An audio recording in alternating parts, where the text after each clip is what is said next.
Kanze kat fa kat business. Kaya sonne yoholo wa. Kaya sonne yoholo. Anya tu lano won yoholo wa. Kaya sonne yoholo. Anya tu lano won yoholo wa. Kaya sonne yoholo. Woga anya sonne yoholo wa. Kaya sonne yoholo.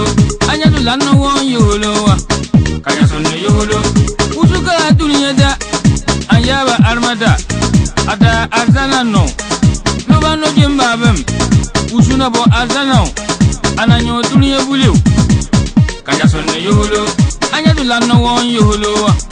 Kaya sonne yoholo. Anya tu lano won yoholo wa. Kaya sonne yoholo. Woga anya sonne yoholo wa. Kaya sonne yoholo. Anya tu lano won yoholo wa.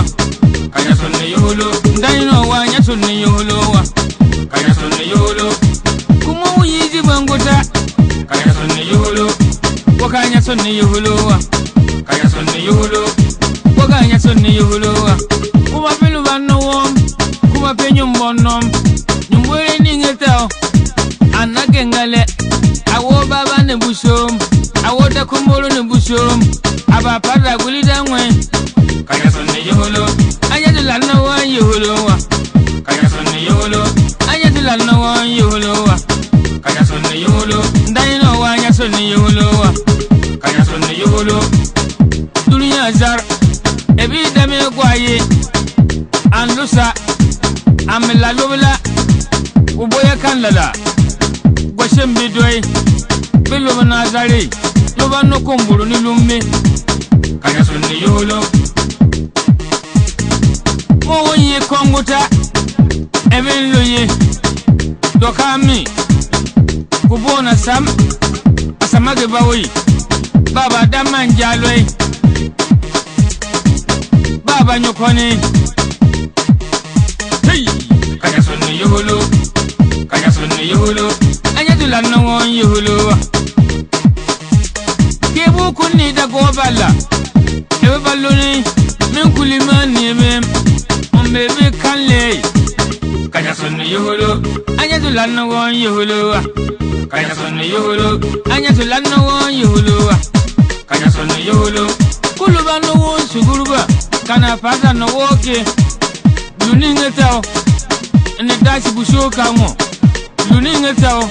Ka baloni wubile. Apadana doi. Ka baloni kunishile. Apadana doi. Ka baloni kusoro shile. Apadana doi. Ka tadaso. Sasanga solem. Kabile kuparo yirberem. Nebo fobilem. Ba do wenyantai. Hey! Kaya sonne yoholo. Anya tu lano won yoholo wa. Kaya sonne yoholo.